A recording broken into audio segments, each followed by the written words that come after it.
السلام علیکم مائی YouTube family, کیسے ہیں آپ سب؟ میرے channel horror and moral stories میں آپ سب کو خوش آمدید۔ آج میں آپ کے لیے ایک خوفناک کہانی لے کے آئی ہوں۔ یہ کہانی سارہ کی ہے۔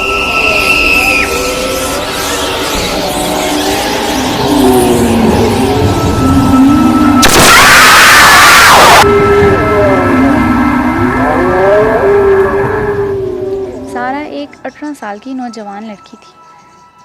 سارہ کے دو چھوٹے بہن بھائی احمد اور ایمن تھے۔ سارہ کو پڑھنے لکھنے کا بہت شوق تھا اور وہ بہت ذہین بھی تھی۔ سارہ کے امتحان اب قریب آ رہے تھے۔ کالج اور اکیڈمی سے فارغ ہونے کے بعد وہ اپنے کمرے میں جا کر رات کو دیر تک پڑھتی رہتی تھی۔ سارہ کا کمرہ بہت ہی خوبصورت تھا۔ وہ اسٹڈی کرنے سے پہلے اپنے کمرے کی تمام لائٹس آن کر لیا کرتی تھی۔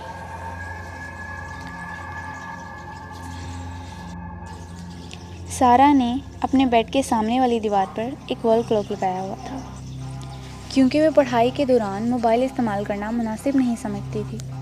اس وجہ سے وہ ٹائم دیکھنے کے لیے کلاک کا استعمال کرتی تھی۔ اب رات بھی کافی ہو چکی تھی۔ پڑھتے پڑھتے اچانک سارہ کی نظر گھڑی پر پڑی تو گھڑی کی سوئیاں 10 بجا رہی تھی۔ سارہ نے سوچا ابھی تو 10 ہی بجے ہیں، کیوں نہ کچھ دیر اور پڑھ لیا جائے۔ یہ سوچ کر کہ 12 بجے اسٹڈی کمپلیٹ کر کے سو جاؤں گی، سارہ دوبارہ اپنی پڑھائی میں مشغول ہو گئی۔ 1 گھنٹہ گزر جانے کے بعد سارہ نے دوبارہ گھڑی کی طرف دیکھا تو کیا دیکھتی ہے کہ گھڑی پر ابھی بھی 10 ہی بج رہے تھے۔ یہ دیکھ کر وہ بہت حیران ہو گئی اور اس نے اپنا موبائل اٹھایا اور آن کیا۔ موبائل پر 1 بج رہے تھے۔ پورا گھر رات کے سناٹے میں ڈوبا ہوا تھا۔ امی ابو اور دونوں چھوٹے بہن بھائی اپنے اپنے کمرے میں دنیا و عافیت سے بے خبر گہری نیند کے مزے لے رہے تھے۔ تمام کمرے اندھیروں میں ڈوبے ہوئے تھے، سوائے اس کے کمرے کے یا پھر برآمدے میں 40 واٹ کا بلب آن تھا، جو ابو ہمیشہ رات کو جلا دیا کرتے تھے۔ صبح ہونے میں 4 گھنٹے باقی تھے۔ وہ بہت تھکا ہوا محسوس کر رہی تھی اور اسے نیند بھی بہت آ رہی تھی۔ موبائل واپس رکھ کر ابھی وہ سونے کی تیاری ہی کر رہی تھی کہ اسے اپنے چھوٹے بھائی کی آواز سنائی دی۔ وہ اسے پکار رہا تھا، سارہ سارہ سارہ آپی۔ اس کی آواز میں بے حد ڈر اور خوف تھا۔ سارہ جلدی سے اپنے بیڈ سے اٹھ کھڑی ہوئی اور ننگے پاؤں دوڑتی ہوئی اپنے بھائی کے کمرے میں جا پہنچی۔ مگر یہ کیا، وہ دروازے میں ہی ٹھٹک کر رک گئی۔ کمرے میں پھیلا گہرا اندھیرا اور پرسکون ماحول کچھ اور ہی کہہ رہا تھا۔ اس بات کی گواہی دے رہا تھا کہ اس کمرے سے کسی نے آواز نہیں دی۔ اس نے اندھیرے میں آنکھیں پھاڑ پھاڑ کر چھوٹے بہن بھائی کے بیڈ کی طرف دیکھا۔ برآمدے سے آنے والی ہلکی سی روشنی میں وہ دونوں اسے بے خبر سوتے ہوئے نظر آ رہے تھے۔ سارہ اپنے چھوٹے بہن بھائیوں سے بے حد محبت کرتی تھی۔ دونوں بہن بھائی اسکول پڑھتے تھے جبکہ وہ کالج جاتی تھی۔ چھوٹے بہن بھائی بھی اپنی سارہ آپی سے بہت زیادہ پیار کرتے تھے۔ کچھ دیر وہ خاموش انہیں کھڑی دیکھتی رہی اور پھر باری باری ان کی پیشانی چھوم کر ان کے کمرے سے باہر نکل آئی۔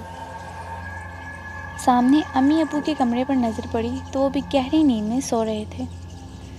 ایک عجیب سا سناٹا پورے گھر میں پھیلا ہوا تھا۔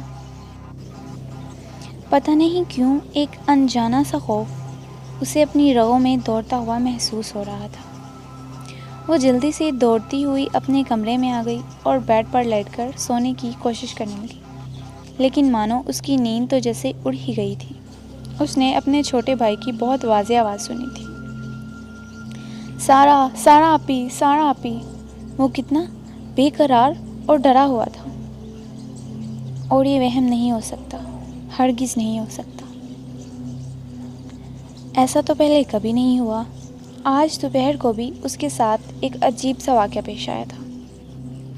دوپہر کو کچھ دیر کے لیے وہ اپنی عزیز سہیلی کے پاس کچھ ضروری نوٹس ڈسکس کرنے کے لیے گئی تھی۔ سارہ کی سہیلی بھی اس کے گھر کے نزدیک ہی رہتی تھی، بس ایک گلی چھوڑ کر دوسری گلی میں ہی اس کا گھر تھا۔ لیکن رستے میں ایک 500 سال پرانا برگد کا درخت آتا تھا۔ یوں مانا جاتا تھا کہ اس برگد کے درخت پر جنوں اور چڑیلوں کا بسیرا ہے۔ محلے والے تمام لوگ اس درخت کے سائے میں بیٹھنا تو دور، اس کے قریب سے گزرنے کو بھی مناسب نہیں سمجھتے تھے۔ اس درخت کو کاٹنے کی جب ایک آدمی نے کوشش کی تو درخت کے جنات نے اسے ہوا میں لہرایا اور زمین پر دے مارا، جس سے اس کی ریڑھ کی ہڈی ٹوٹ گئی۔ اس بات نے تمام لوگوں کو بہت خوفزدہ کر دیا اور دوبارہ کسی نے بھی اس درخت کو کاٹنے کی کوشش نہیں کی۔ سارا کے دماغ میں یہ ساری باتیں چل رہی تھیں۔ ڈرتے ڈراتے خوف کے مارے وہ اس درخت کے قریب سے گزر گئی اور اپنی سہیلی کے گھر چلی گئی۔ جب وہ واپس آ رہی تھی تو اس نے دیکھا کہ اسی درخت کے نیچے ایک آئس کریم والا کھڑا ہوا ہے۔ گرمی کی شدت سے گھبرا کر اس نے درخت کے نیچے کھڑے آئس کریم والے سے آئس کریم خریدنے کا ارادہ کیا۔ اس نے پرس سے پیسے نکالے اور آئس کریم والے کی طرف آئس کریم لینے کے لیے بڑھی، لیکن یہ کیا، وہ پیسے لینے کی بجائے ٹک ٹکی باندھ کر سارا کی طرف دیکھنے لگا۔ کیسی عجیب سی آنکھیں تھیں اس کی، ساکت اور زندگی سے آری آنکھیں۔ سارا کے ہاتھ کپ کپا گئے، اس کا حلق مانو سوکھ گیا۔ وہ کچھ بولنا چاہتی تھی مگر آواز تو مانو جیسے حلق میں دب کر رہ گئی۔ یہ صرف چند لمحوں کی ہی بات تھی کہ درخت کے اوپر سے کسی کے ہنسنے کی آواز آئی، منمناتی ہوئی سی ہنسی تھی۔ اس نے گھبرا کر بڑی مشکل سے اوپر دیکھا، کیونکہ وہ پتھر کی طرح اپنی جگہ پر کھڑی کھڑی جم سی گئی تھی۔ یوں محسوس ہو رہا تھا مانو اس کے کندھوں پر کسی نے بہت سارا وزن رکھ دیا۔ اس کے کندھے بری طرح وزنی ہو گئے تھے۔ یوں ہی اس کی نظر درخت پر پڑی تو ایک عورت سرخ رنگ کے دوپٹے کا گھونگھٹ اوڑھے اس درخت کی ایک شاخ پر اپنے دونوں پیر لٹکائے بیٹھی تھی۔ کیسے سیاہ اور سوکھے سوکھے سے پیر تھے اس کے، جو اس کے لہنگے سے باہر نظر آ رہے تھے۔ سارا کا دل خوف کے مارے زور زور سے دھڑکنے لگا۔ اس نے چاہا وہاں سے بھاگ جائے، لیکن اسے یوں محسوس ہو رہا تھا گویا اس کے پیروں میں من جتنا وزن ہے۔ اس کے پاؤں اٹھ ہی نہیں رہے تھے۔ تب بھی اتفاق سے پڑوس میں رہنے والی ایک آنٹی وہاں سے اپنی کار میں گزری اور اسے یوں حواس باختہ درخت کے نیچے کھڑے دیکھ کر انہوں نے کار روک دی اور اسے پکارا تو پھر وہ اپنے حواس میں آ گئی۔ کیا ہوا سارا، خیریت تو ہے نا؟ انہوں نے کار کا شیشہ نیچے کرتے ہوئے پوچھا۔ اس سے پہلے کہ وہ کچھ جواب دیتی، آئس کریم والا اپنا ٹھیلا لے کر آگے بڑھ گیا، لیکن اس کی بے جان آنکھیں اسے ابھی بھی خوف میں مبتلا کر رہی تھی۔ وہ دوڑ کر آنٹی کی کار کے قریب آئی اور بنا پوچھے دروازہ کھول کر اندر بیٹھ گئی۔ یہ آئس کریم والا بہت عجیب تھا، بہت عجیب سا آدمی تھا آنٹی۔ ایسا محسوس ہو رہا تھا گویا وہ زندہ نہیں، مردہ ہے۔ پتہ نہیں کیسے بے اختیار ہی اس کے منہ سے خوف کے کپ کپاتے ہوئے یہ جملے نکلے تھے۔ آنٹی کھلکھلا کے ہنسی۔ ارے پاگل، ایسے نہیں کہتے، دیکھو تو وہ بیچارہ اس عمر میں اتنی شدید گرمی میں گھر چلانے کے لیے کتنی محنت کر رہا ہے۔ تب ہی سارا نے درخت کی اس شاخ کی طرف دیکھا جہاں اسے وہ عجیب و خلقت عورت بیٹھی ہوئی نظر آئی تھی، لیکن اس وقت وہ شاخ خالی تھی۔ خوف سے اس کا دل دھک دھک کر رہا تھا۔ وہ ناحق ہی اس درخت کے نیچے آ کھڑی ہوئی تھی۔ یہ درخت چڑیلوں اور بھوتوں کا مسکن ہے، اس نے خوف سے کپ کپاتے ہوئے سوچا۔ آنٹی سے اس نے اس عورت کا ذکر نہیں کیا کہ وہ مذاق اڑائیں گی، اور پھر گھر آ کر بھی اس نے امی سے کچھ نہ کہا کہ نہ جانے وہ میرے بارے میں کیا سوچیں گی۔ ہو سکتا ہے یہ سب میرا وہم ہی ہو، گرمی بھی تو تھی اتنی شدید۔ اس نے خود ہی دل کو تسلی دے ڈالی، لیکن اب اس وقت رات کے اس گہرے سناٹے میں وہ خوف جیسے دوبارہ اس کے اندر زندہ ہو گیا تھا۔ وہ زندگی سے آری بے جان دو آنکھیں اسے چاروں طرف سے اپنی جانب گھورتی ہوئی محسوس ہو رہی تھی۔ سارا کا چہرہ پسینے سے تر ہو چکا تھا۔ ارے یہ مجھے کیا ہو رہا ہے؟ شاید مجھے امی کو جگا دینا چاہیے، اس نے کپ کپاتے ہوئے دل سے سوچا۔ تب ہی اسے اپنے چھوٹے بھائی کی دوبارہ آواز سنائی دی۔ وہ بری طرح چونک گئی۔ آپی آپی، وہ پوری طرح پکار رہا تھا، وہ رو رہا تھا۔ سارا پوری قوت سے دوڑتی ہوئی اپنے بھائی کے کمرے میں جا پہنچی تو ایک بے حد دہشتناک اور روح کو ہلا دینے والے منظر نے اس کے حواس کو معطل کر دیا۔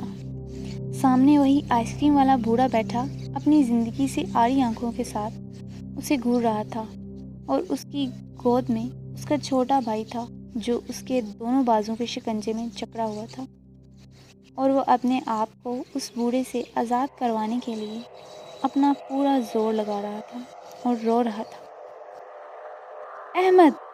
وہ بری طرح چیخی۔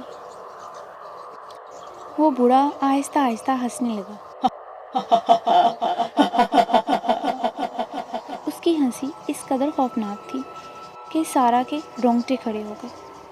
اس کے پورے منہ میں صرف 4 دانت تھے، جن میں سے 2 دانت خون سے لت پت اور 2 بے حد گندے میلے تھے۔ مجھے بھوک لگی ہے، مجھے کچھ کھانے کو دو، وہ عجیب منمناتی آواز میں اپنا ہاتھ اس کی طرف بڑھاتے ہوئے بول رہا تھا، جبکہ دوسرے ہاتھ سے اس نے اس کے بھائی احمد کو مضبوطی سے جکڑا ہوا تھا۔ امی، ابو، جلدی آئیں! سارا کے حلق سے ایک دل چیر دینے والی چیخ نکلی اور پھر وہ چلاتی ہی گئی۔ اچانک اسے اپنے کندھے پر کسی کا ہاتھ رینگتا ہوا محسوس ہوا۔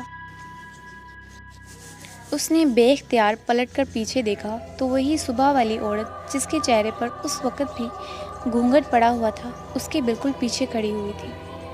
سارا کی چیخیں بے اختیار رک گئی اور وہ پھٹی پھٹی آنکھوں سے اس عورت کو دیکھنے لگی۔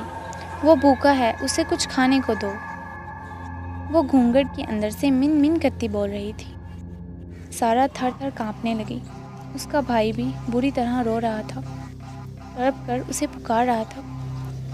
کتنی حیرت کی بات تھی کہ ساتھ والے بیڈ پر لیٹی ہوئی اس کی چھوٹی بہن کی نیند میں ذرا بھی خلل پیدا نہیں ہوئی، اور مزید حیرت کی بات یہ تھی کہ امی ابو اتنا شور و غل ہونے کے باوجود کمرے سے باہر نہیں آئے تھے، ورنہ امی کی آنکھ تو ذرا سی آہٹ سے کھل جاتی تھی۔ سارا نے بڑی بے بسی سے اپنے چھوٹے سے معصوم بھائی کو دیکھا جو اس گندی شکل والے بوڑھے کے شکنجے میں جکڑا بری طرح تڑپ رہا تھا۔ میرے بھائی کو چھوڑ دو، تم کو اللہ کا واسطہ! وہ بے اختیار روتے ہوئے زمین پر بیٹھ گئی، خوف و دہشت اور پریشانی سے جیسے اس کا ذہن سن پڑ رہا تھا۔ ہاتھوں پیروں میں جیسے جان ہی نہیں تھی۔ اسے کھانے کو دو، وہ بھوکا ہے، بار بار وہی منحوس آواز سرگوشی کی صورت میں اس کے کانوں سے ٹکرا رہی تھی۔ وہ عورت بھی اس کے ساتھ زمین پر بیٹھ چکی تھی اور چہرے سے گھونگھٹ بھی سرک چکا تھا۔ اس کی بڑی بڑی بے نور آنکھیں جن میں زندگی کی کوئی رمق نہ تھی، سارے کے چہرے پر جمی ہوئی تھی۔ اس کی آنکھیں سیاہ اور بہت ہی ڈراؤنی تھیں۔ ناک کی جگہ محض ایک سوراخ تھا اور ہونٹ بھی بالکل سفید تھے، مانو خون کی ایک بوند بھی ان میں موجود نہ ہو۔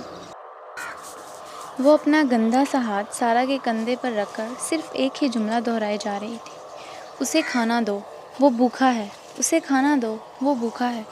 اچھا، میں ابھی کھانا لاتی ہوں، پر تم میرے بھائی احمد کو چھوڑ دو،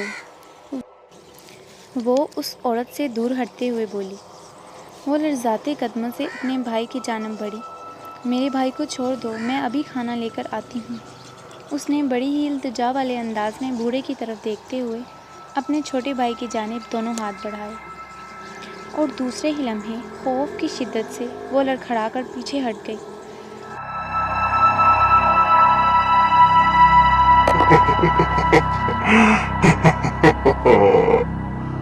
Next part coming soon.